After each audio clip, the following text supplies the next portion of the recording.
Mega prince Varun Tej మరోసారి different concept తో ప్రేక్షకుల ముందుకు రావడానికి సిద్ధమవుతున్నారు. ప్రతి సినిమాతో కొత్త జానర్ ట్రై చేయడానికి ప్రయత్నించే వరుణ్ ఇప్పుడు కొరియన్ కనకరాజుతో ఆగస్టు నెల బాక్స్ ఆఫీస్ రేస్ లోకి దిగబోతున్నట్లు టాలీవుడ్ లో జోరుగా చర్చ జరుగుతోంది. టైటిల్ ప్రకటించినప్పటి నుంచే సోషల్ మీడియాలో క్యూరియాసిటీ పెంచిన ఈ చిత్రం ఇప్పుడు రిలీజ్ కు దగ్గర పడుతుండటంతో అభిమానుల్లో ఆసక్తి మరింత పెరిగింది.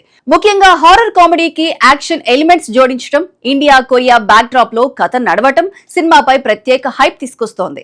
ఇప్పటికే షూటింగ్ దాదాపు పూర్తయిందని, ఓటీటీ బిజినెస్ కూడా మంచి స్థాయిలో జరిగినట్లు తెలుస్తోంది. దీంతో చిత్ర బృందం సినిమాను ఆగస్టు తొలి వారంలో విడుదల చేసే దిశగా ప్లాన్ చేస్తున్నట్లు టాక్. గత కొంతకాలంగా వరుణ్ తేజ్ నుంచి అటు మెగా అభిమానులు, ఇటు సినీ ప్రేక్షకులు కొత్త తరహా కంటెంట్ ను ఆశిస్తున్నారు. ఈ నేపథ్యంలోనే ఫిదా, గద్దలకొండ గణేష్ లాంటి సినిమాల్లో తనలోని వైవిధ్యాన్ని చూపించిన వరుణ్ ఇప్పుడు కొరియన్ కనకరాజుతో మరోసారి పూర్తి భిన్నమైన పాత్రలో కనిపించబోతున్నారని సినీ వర్గాలు చెబుతున్నాయి.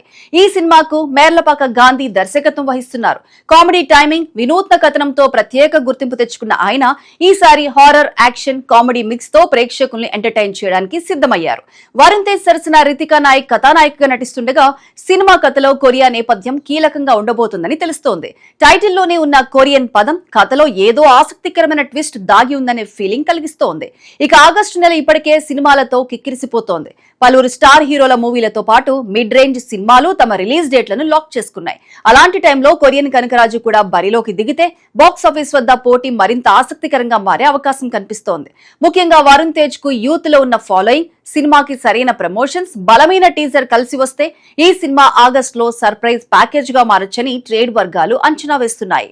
అయితే ఈ కొరియన్ కనకరాజు కేవలం టైటిల్ తోనే క్యూరియాసిటీ క్రియేట్ చేసే సినిమాగా మిగిలిపోతుందా, లేక వరుణ్ తేజ్ కెరీర్ లో మరో డిఫరెంట్ హిట్ గా నిలుస్తుందా అన్నది చూడాలి.